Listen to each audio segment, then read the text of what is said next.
Hello and welcome back to another episode of Fully Booked, the Hidden Gems author podcast, which Craig Touch and myself, Roland Hume, chat some of the interesting figures and leading lights in this crazy industry we're in of writing and self-publishing. And today we are delighted to have a very special guest, Mel Mattison, who is a financial thriller author and a veteran of the finance industry himself, which adds real color to what he writes, here to talk to us about the structure of his stories. And I'm really excited to speak to you, Mel, because that's something that is one of my passions. So Mel, thank you very much for joining us. How are you doing today? I'm doing excellent, and thank you guys for having me. I appreciate it. Well, we are delighted to have you. And of course, we wouldn't be here without the man himself, Craig Touch, the owner and founder of Hidden Gems and an author himself. How are you doing today, Craig? Doing well, thank you, Roland, and thanks for coming on, Mel. I know that you write in the financial sort of world, financial thriller world. You have a new book coming out as well. And what we wanted to talk to you today about is the structure, as Roland said. You write in sort of a 3-act structure, right? And that's, maybe a little different than what some other people use. And so we thought it would be an interesting thing to talk about, and so we can go over that structure and how you put it all together and what it means and all that. So why don't you start off with sort of giving us an idea of your background and your writing and how you got to where you are today. Sure. Thanks, guys. So writing and reading, of course, those two often go together, have been passions of mine since I was a child. I just was one of those kids that couldn't get enough books. And when I was getting a little older and going to college, I dabbled in it, but I did not immerse myself in it, as some people are prone to do. So I studied philosophy at Loyola University Chicago, but I took every creating writing course that they could have. And initially, actually, I was drawn to poetry. I was drawn to kind of the magic of words and the actual sound of them when read, and trying to encapsulate deep emotions or the human condition into just a few lines, which is not easy to do. But it was something that I did, more for myself than thinking really of it as a career path. And later in life, I found myself into a very opposite realm. I found myself in the world of high finance. I have worked for companies all over the world: Amsterdam, Tel Aviv, San Francisco, Seattle, Boston, different places. In the financial sector. At one point, I went back to school. I received a MBA from Duke University in Durham, North Carolina. And during the course of all of this, the writing never left me. And I've always been a huge fan. Every day, every night, if I'm on a run, if I'm trying to fall asleep at night, I'm listening to a book. And so at a certain point, I finally said, Mel, if you really want to write, and this is not going away, you need to prioritize it and do it. At least for me. I know some people can do a lot of things at different times, but for me, I decided that I was going to, sacrifice, take a break from work, a sabbatical, if you will, and just immerse myself into writing. And that process started in the spring and summer of 2022. And I went through the process, and we can get more into that, but I'll kind of pause there and ask you guys where you'd like me to take it from there, or give you a little more background on that right before we get into, structure. Well, I guess, the idea of, starting off as poetry, that's very structured, usually, that sort of medium. So it makes sense that, when you move to writing, you're very focused on your structure as well. So when you took your break and you wrote a book then, and then how did that turn out? Mm-hmm. Yeah. So what I was drawn to, when I was younger was a little different than what I was drawn to as I got older. So when I was younger, I was drawn to more of the heady authors, Albert Camus, Jean-Paul Sartre, people that really grappled with the big ideas. And, I think there's a huge place for that, and those are extremely valuable books. But I also think there's a place for fiction that is fun, that people enjoy, that gives them, an escape, or instead of watching a movie, the characters are coming alive in their minds and they're enjoying that. And so I wanted to do, commercial fiction. I wasn't writing to win a Nobel Prize in literature. I was writing because I wanted to tell a story. I also put a lot of what I've learned about finance, including some of the shadowy things into it that I thought would not only be interesting to readers, but would be a little educational. But the number one goal was a good book, a good story. And all the finance stuff or exposing shadowy, central bank activities, that was secondary to first writing a good story. So I went to people that, do this for a living, people that are great authors, people that teach people how to write. I didn't go to an MFA program, but I read books. I read, James Frey's book, How to Write a Damn Good Thriller. I read James Scott Bell, How to Write Best-Selling Fiction. And I looked at different people, different styles, and then I was able to find something that worked for me. And I think I mentioned those two people in particular because what eventually worked for me was a combination of some of the aspects of structure that both of those individuals talk about. So in How to Write a Damn Good Thriller, Frey talks about, a 5-movement structure. And then in How to Write Best-Selling Fiction, James Scott Bell talks about a 3-act structure, but with these different signposts that he calls them put in between. So 14 different signposts that, as a writer, if you don't want to overly program it out, and I'm not good at overly programming every chapter out before I start to write, I was able to mix a little bit of, what they call, kind of pantsing it and also like plotting and planning everything and taking an amalgamation of different writing experts and putting that together into a style that worked for me.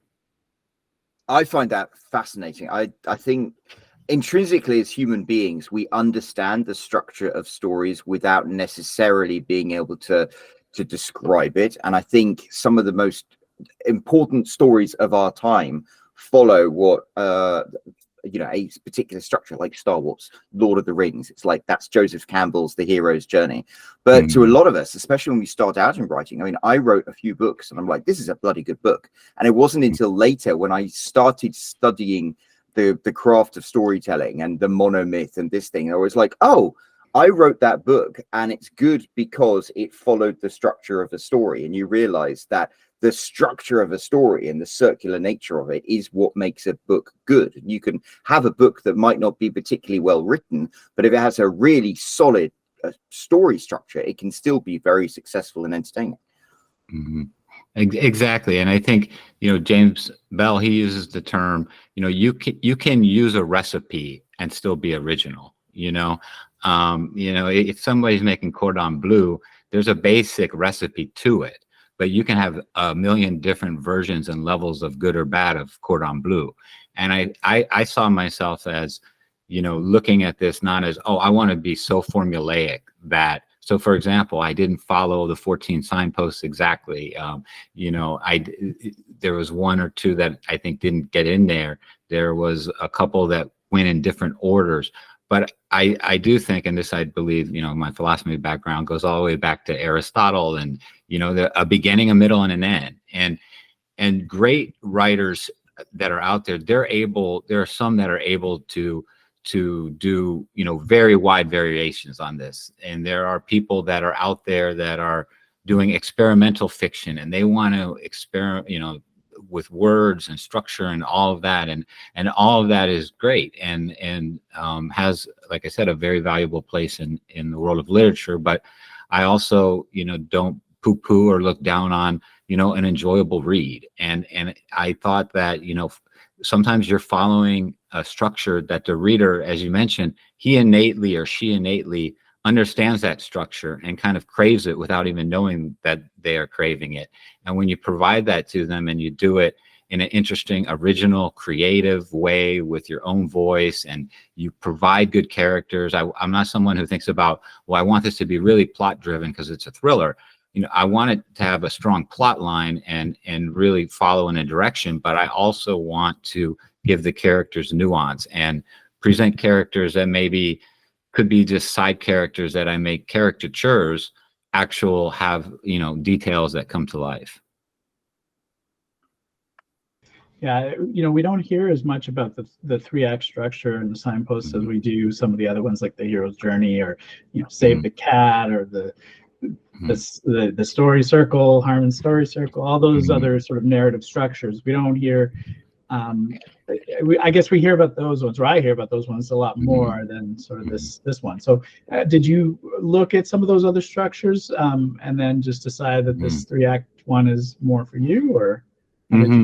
Yeah, yes, I looked at them, and like I said, the 5-movement structure. I mean, maybe it's helpful for just to talk about the 5-movement and the 3-act a little bit, just so people understand what I'm talking about. So the 5-act structure was movement 1, a gripping opening. Movement 2, and this is for a thriller. This is from James Frey, best-selling thriller. Movement 2, the evil plot gets underway, and the hero in terrible trouble fights a defensive battle. Movement 3, the turning point, often a kind of symbolic death. The hero goes on the offensive. Movement 4, the hero confronts the villain, who almost wins, but is finally defeated in a slam-bang climax. And movement 5, resolution, tells what happens to the major character as a result of the victory. So those are the 5 really quick: a big opening, the evil plot gets underway, a turning point, a metamorphosis, a bit of the hero's journey, and then the hero confronts the villain who almost wins, and then kind of a resolution, so the reader gets some of that satisfaction and closure of, you know, what happened to this guy that you mentioned in the middle of the book who seemed important then, but, you know, I'm kind of wondering what was the result of that corrupt politician or something like that, that different characters that were in my book. And then the 3-act structure and what Bell talks about is really, you know, it takes those 5 movements and kind of just condenses it a bit. You know, Act 1, and he talks about it, he gives a time range. It's not a hard, fast rule, but he talks about the first 20% or so of the novel being the first act. And that's really where you're setting things up for the rest of the novel. And within Act 1, you have 5 signposts. So you have the disturbance. And that's, you know, the main character, the protagonist, is kind of in his ordinary world, and something happens to upset that. So in my book, my main character, Rory O'Connor, he is an ex-financial genius who helped create this AI supercomputer that is now controlling all of the world's stock markets. It's manipulating them. So instead of going way up and way down and moving, you know, they're going very steady. And he had the backstory that you don't know in the beginning. You know, he's lost his best friend, and he's kind of down and out, and he's given up on being this big hotshot in finance, and he's living in a luxury condo on the beach in San Juan, Puerto Rico, trading cryptocurrencies. And, you know, he gets a call, you know, and he had been a lead designer along with his dead best friend of this supercomputer Icarus. And he gets a call from a former colleague, like, Icarus is showing signs that aren't working. And it's very early on that the reader's clued in, like, this amazing new world of quantum AI, you know, taking away boom and bust and protecting people's 401ks is at risk. And, you know, Rory is going to be reluctantly pulled back into this world. The second signpost in Act 1 is, according to Bell, is the care package. And that's something where, you know, the hero does something nice to get even though Roy's not the most sympathetic main character, he, you know, he has redeeming qualities. And you show that to kind of give the reader some empathy and to make them human, right? So, you know, in the second chapter, Rory had lost his cell phone after a night of partying, you know, on Halloween, and you know, a neighborhood kid in Puerto Rico brings it back to him, and, you know, he's very grateful about it, and offers him, you know, a nice reward, and gives him you know, and you can tell that, you know, even though Rory, who's about, you know, in his 40s, and he's a big finance guy, and he's been successful, and he's a millionaire, and he lives in a fancy beachfront condo, you know, the neighborhood kid is someone he relates to and helps out. because the cell phone comes back. And then, trouble brewing and the argument against transformation are the next two steps. So give the reader a little bit more information about what this disturbance that hinted at trouble brewing, what kind of trouble really is brewing. And then the main character kind of fights against this, and it's a little bit of an argument against transformation before they pass through this first doorway of no return that then leads into the second act.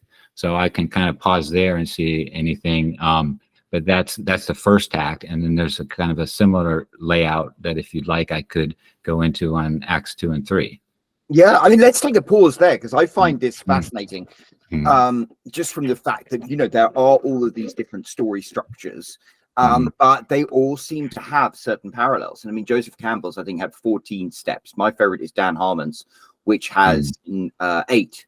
And then you talk about the 5-act structure and the 3-act structure, and it's interesting how some of the sort of instigating events seem to be the same throughout it, and yet they have these subtle nuances.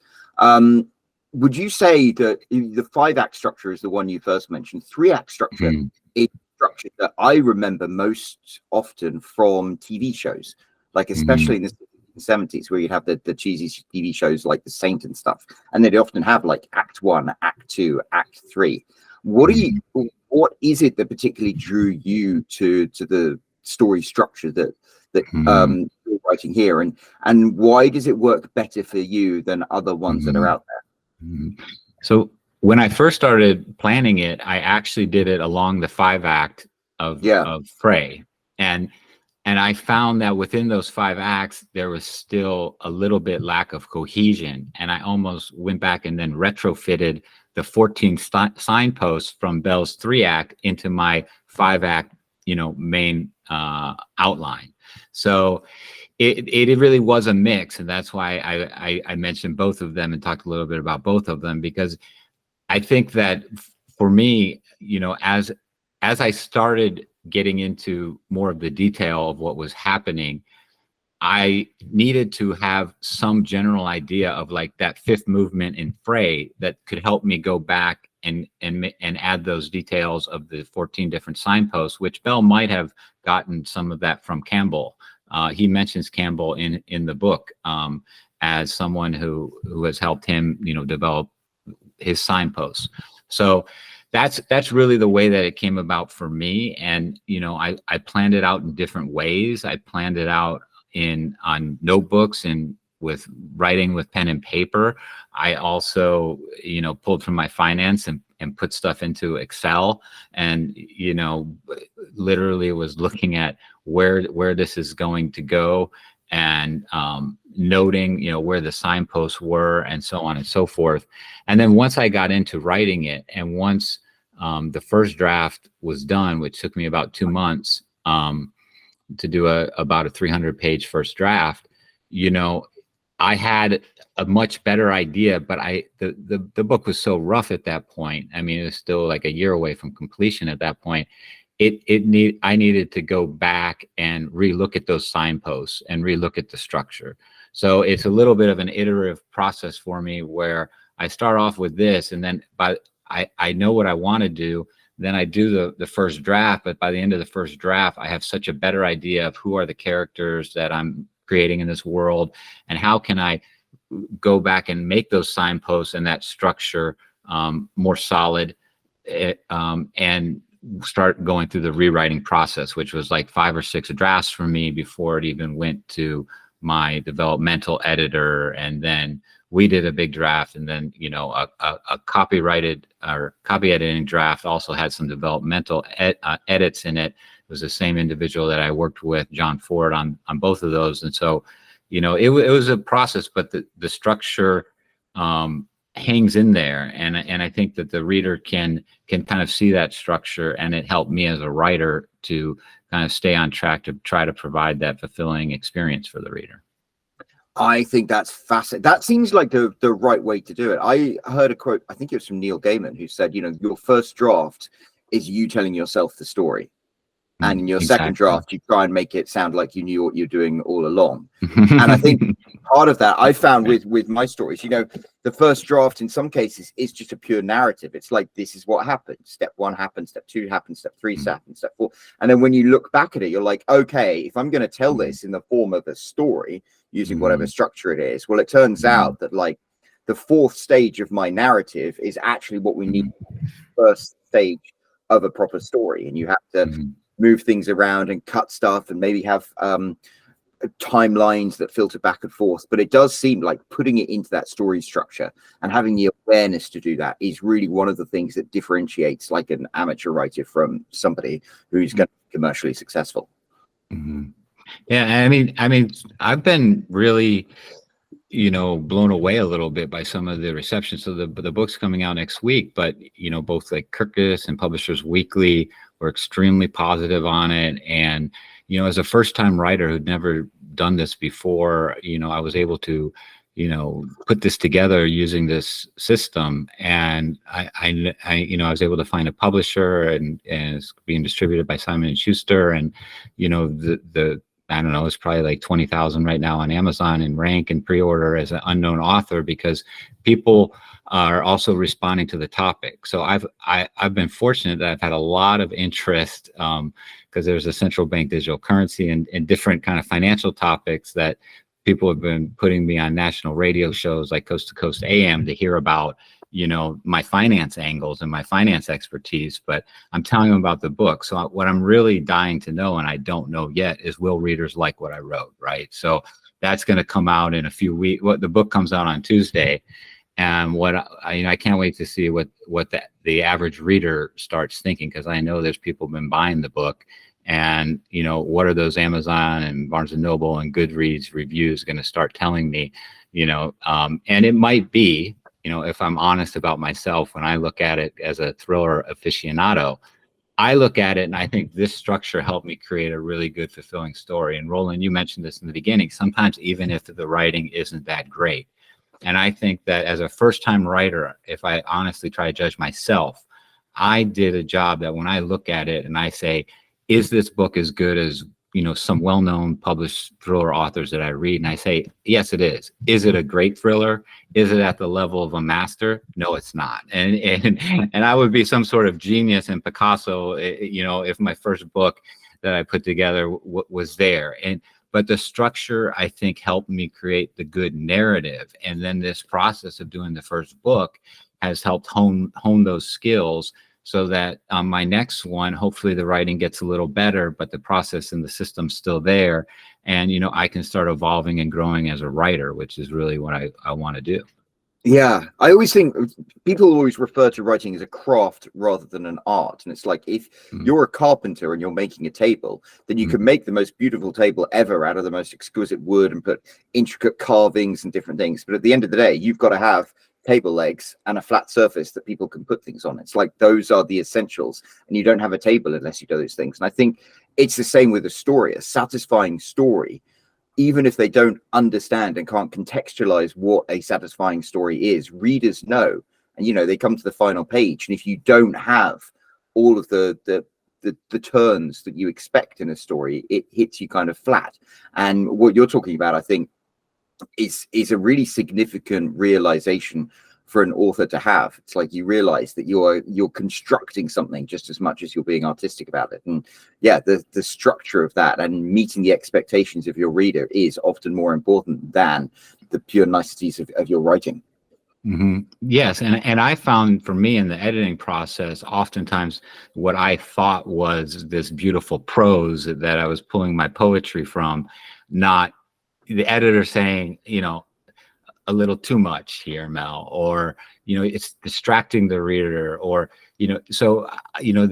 my editor really helped me to take a look at some of the places where I was trying to put in the flourishes and kind of really create this magical moment. But if the whole novel's not that way, sometimes a paragraph could just stick out. But at the same time, what I did find on more of a micro level was really helpful to me, was really going through numerous edits, more than editing the whole draft, the first paragraph or two and the last paragraph or two of every chapter. And so I had a lot of chapters, over 60 chapters in the book. So it's a 330 page book with about 60 chapters. So, you know, the chapters are quick hits, but I wanted each of them to still have a beginning, a middle, and an end. And that beginning and end were just like a paragraph or two. And in some cases, it might only be, you know, a couple sentences.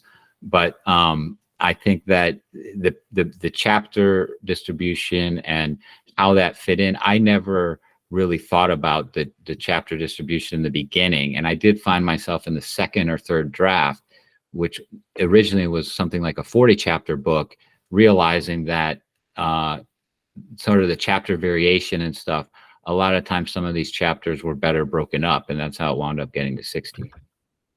That's interesting, even having the structure in the chapters themselves, because that's the short chapters is a great thing. I can't remember who it was who said that, you know, chapters should be like potato chips. You can't stop at one. But yeah, having that structure in the chapters makes them satisfying in the same way that ultimately a story structure makes a whole book satisfying.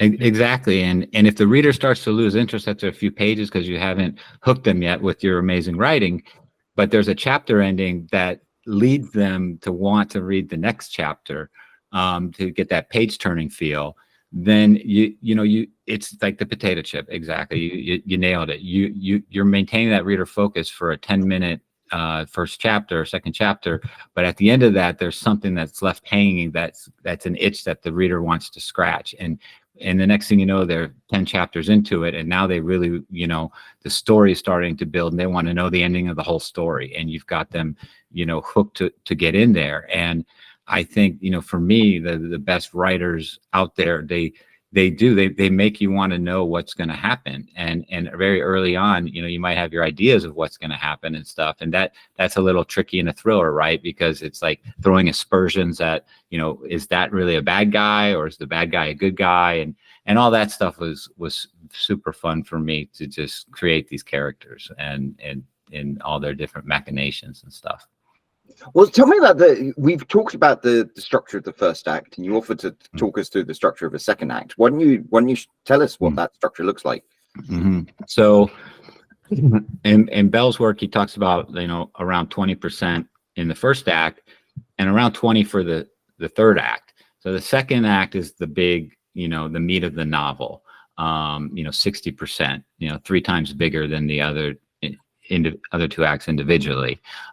I never worried about where stuff was. I did notice, like, for me, my third act is probably more than 20%. For me, so again, this was a way of taking a structure and then let the novel develop and the characters develop, and being flexible on the structure and not saying, oh my gosh, my third act is like 30%. You know, I need to find a way to really shorten it. No, I was okay with that. That was the way my story worked. And if that's the way that it worked, I wasn't going to rewrite the whole thing to try to fix some formula. Like, I need to literally on page, you know, 188, I need to move into the second doorway of no return. So the second act was, you know, he has 4 parts to it, even though it's, you know, the meat of the book and the longest part. There's the kick in the shins. And this is where, you know, the trouble that's been brewing, and that the hero has reluctantly gone through that first doorway of no return, which in my book for Rory is, and I'm not going to give away the whole book, but, you know, in case people want to read it, but I mean, I can if you guys, you know, like, but basically he's going to Basel, Switzerland. So there's actually like a physical movement in the story, because the trouble brewing part gets him out of his comfort zone, his little cocoon in Puerto Rico, and gets him to Chicago. And as the trouble starts brewing more and more, he gets to a point where he's needed in Basel, Switzerland, but he doesn't want to go. There's already been an attack on him that was foiled. 2 Russian operatives had tried to take him out, and so he's ready to go back to Puerto Rico. He's gone back to Chicago to try to help his former colleague, but this is getting serious, and he's, you know, he's still kind of in a depression state because of the loss of his best friend, who died in a tragic shooting on the streets of Chicago a year earlier. And, the kick in so he makes that commitment. And then the second act kind of starts going for me in Basel, Switzerland. It's a kick in the shins, and it's where the hero, who you think can kind of be making progress and is going to, get to the bottom of this, something really bad happens to him or her. And, the situation, instead of starting to resolve or get better, just gets worse. And the next thing is that at a certain point, there's the mirror moment, which is the second subcategory. And then we'll get to Pet the Dog and Second Doorway of No Return. But the mirror moment is really like the key, looking at himself in the book, or looking at himself in the mirror and saying, who am I? And am I going to do this? And Bell notes that in some stories, even though the mirror moment is kind of in the middle of his structure, it can happen much later. And he references, I believe, Casablanca, and Rick has his mirror moment, near the end of the book, where he kind of has a little bit of the transformation, where he's overcome that earlier argument against transformation. And so for me, Rory has a mirror moment, probably a good 2/3 through the book, where he's, confronted with something, and he's realizing if he's going to fight to do what he needs to do in the book, he's going to be putting his safety at risk. He's going to be perhaps putting someone he cares about by this point in the book safety at risk. And is he going to do that, or is he just going to go back to Puerto Rico? And he manages to move forward. And then Pet the Dog is where, it's a little bit like the care package. And that was, I think, the only signpost that I can't directly look at and say it's in the novel. And that was one where I thought about adding stuff, but it seemed forced. So Pet the Dog, like having the hero do something nice in a very particular way, to kind of re-empathize with that person, or so on and so forth. And I went back and I thought, oh, I can add this in or that in, and it just didn't fit. And so I decided I'm just not having a explicit Pet the Dog moment, and that's fine too, And Absolutely. And then the Second Doorway of Return comes, which is another final commitment that is coming right before the setup of what in phrase work would be the, movement 4, which for him is the hero confronts the villain who almost wins but is finally defeated.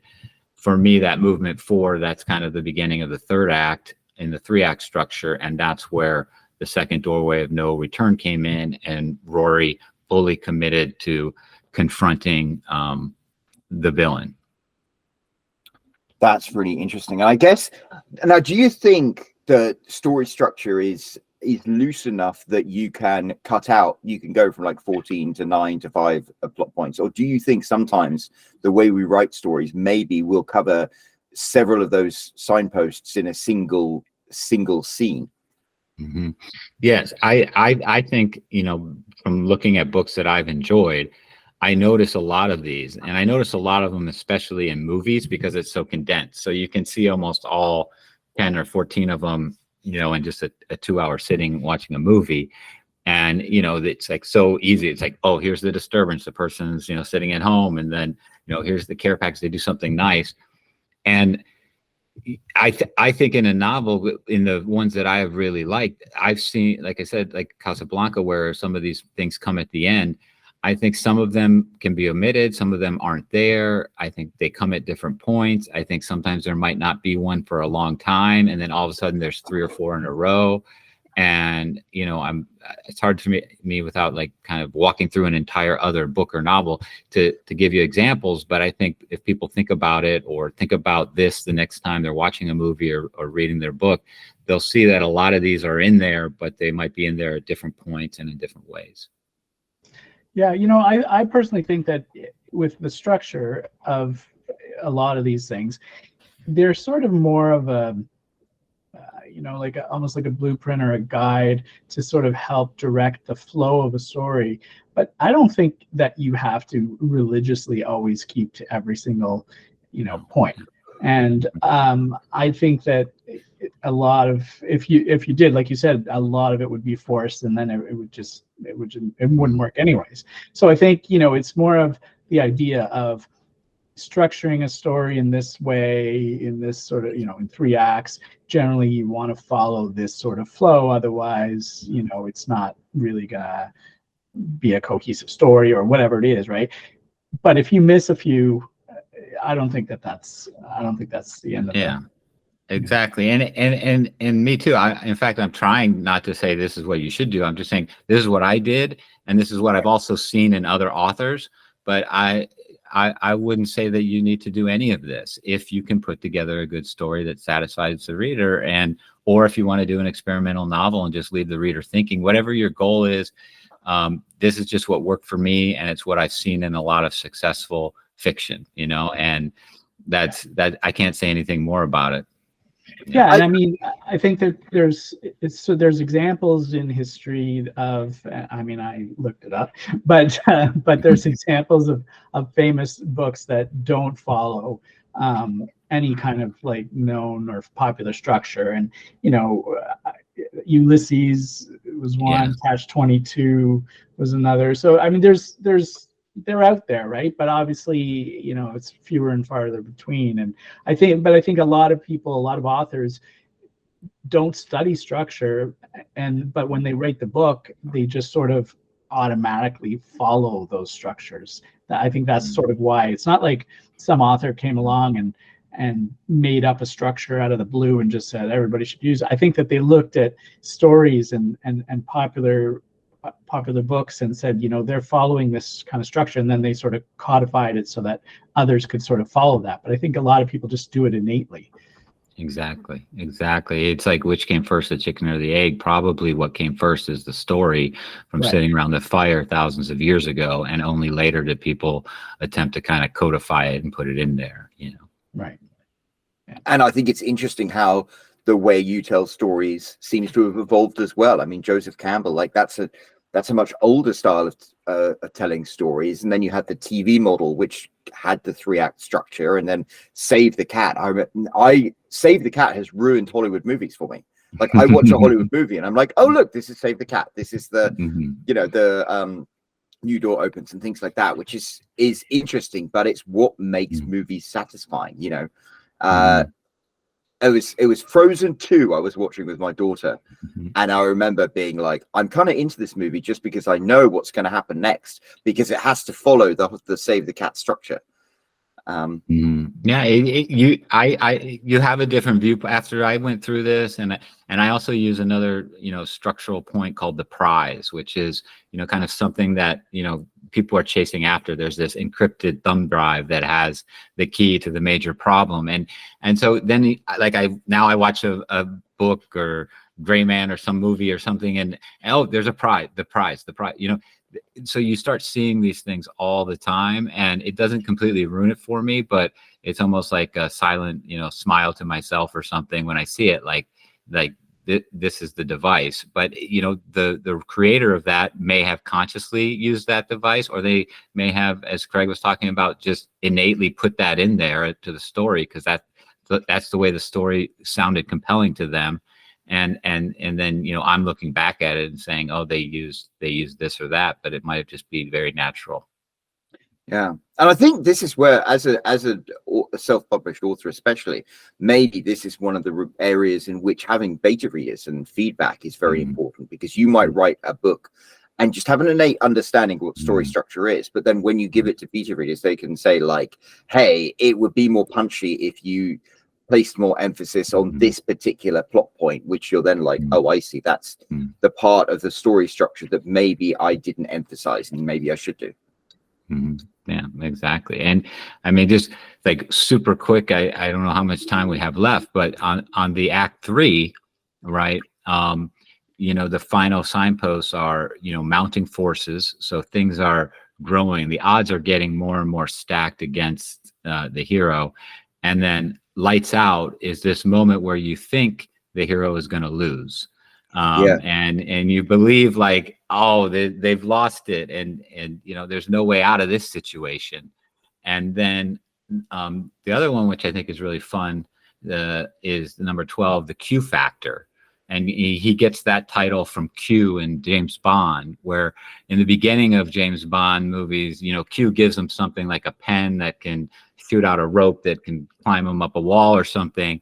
And he carries it around and thinks it's not really important. And then somehow when the lights out have happened and he's in that inescapable situation, that thing that he had in the beginning. And for me, I had a Q factor, in there that just worked perfectly.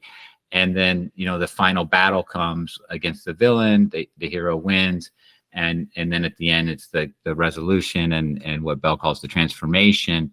And Rory has gone from this depressed, dejected guy who didn't really want to have anything to do with the world to someone who has overcome his own personal demons as well as the outer villains, and is in a better place. And yeah, it's a happy end. I was watching a documentary with Sylvester Stallone, which people can look down on, or however they want. People can look at me or Stallone any way they want. But Stallone's done a lot of great movies and a lot of great things, in my opinion. And he wrote Rocky, didn't he? He wrote Rocky. He ran Rocky 2. He wrote a lot of things, and I think he did a bunch of junk too. But he did a bunch of really amazing stuff as well. And he was, when he was doing, I think, Rambo, at the end of the movie, it was all written for Rambo to die and kill himself at the end of the first movie. And he's just like, no, he's like, not only do I not want the reader to have that, but like, there's going to be Vietnam vets watching this, and I don't want them to think like, oh, that's what's going to happen to me because I went through these horrible combat experiences, and at the end of the day, I'm all messed up in the head, so I might as well be like Rambo and blow my brains out. He's like, I don't want that message going out to the world, and I also don't want the reader or the watcher to be, left with that darkness. And he continued it. And so, yeah, at the end of the movie, there's a bit of at the end of Quaz, there's a bit of a happy ending, but there's also that, hanging element of danger that was not completely eliminated, that I leave in there in case, there's a Roy O'Connor thriller, book 2. And so a little minor setup for that next novel, and that could get into people who set out to write series, which is a whole different conversation. But I was wanting this to be possibly the first of a series, so I had something like that in mind. Yeah, I mean, I was going to say the pessimistic view of Stallone's reluctance to kill off Rambo might have been, hey, we might want to do another one or another 5 or 6 of them. But yeah. It'd be nice to believe that it's more of the altruistic reasons.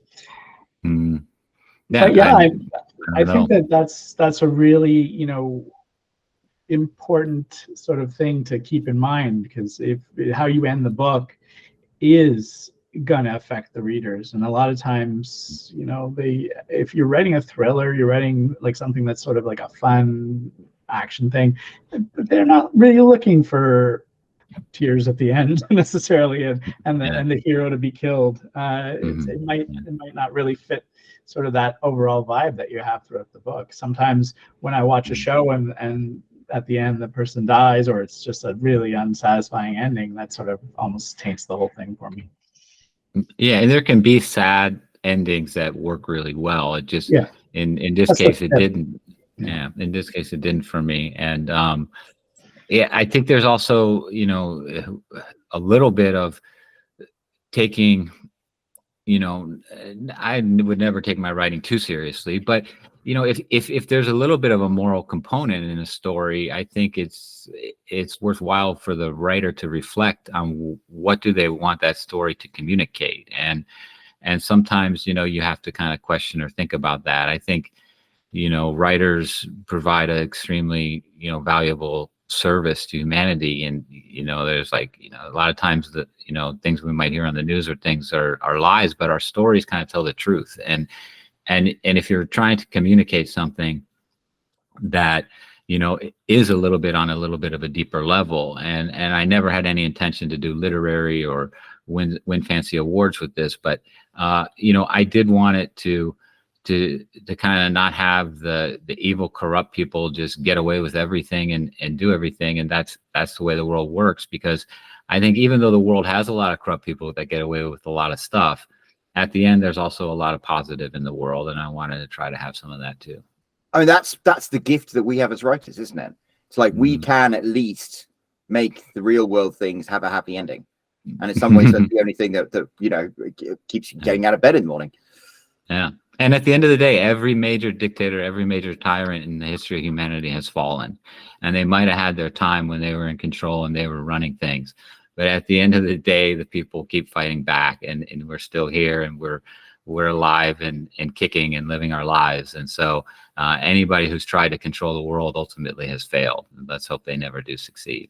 Absolutely. That reminds me of a final quote, maybe to finish things up, which is that the point of fairy tales isn't to teach us that that dragons exist. It's to teach us that they can be killed. Exactly. That sums it up perfectly. Yeah. So, Craig, before we wrap things up, do you have any final questions for Mel? No, I think that this has been a really good discussion about, structure in general, but within the idea of the 3-act structure, and sort of like how he used, the examples from his book to show how he hit those signposts and posts. Because I think a lot of times when you read a structure book, or you or an article about the structure, it's sometimes hard to sort of shoehorn in a story, and if you haven't really done it before, to figure out what he's talking about. And so it often works well when you have examples to say, in this part, I did this. So I think that was really useful. And I think in general, as an overall discussion about structure, this is really interesting as well. So thanks for coming on. No, thank you. Go ahead. I was going to say, Mel, where can people find out more about your thrillers and more about you? Yeah, so I have a website, melmattison.com. I spell with 2 T's instead of a D, Mattison, Mattison. Or if you Google or search Quoz, Quoz, a financial thriller, add in a financial thriller. Otherwise, a bunch of Quoz, it's an old word, I guess. But Quoz, a financial thriller, you can find, it's for sale everywhere. And it's learn more about me at melmattison.com. Brilliant. Well, we'll pop a link to that down below in the description. And while you're down there, anyone listening or watching this, make sure you leave Mel a comment and let him know how much you've appreciated what he shared with us today. And since you're down there, you could also hit that subscribe button and hit that bell notification if you haven't already, and give us a like, because we'll be back next week with another episode of Fully Booked. So thank you very much, Mel. And thank you very much, everyone who's tuned in and listening.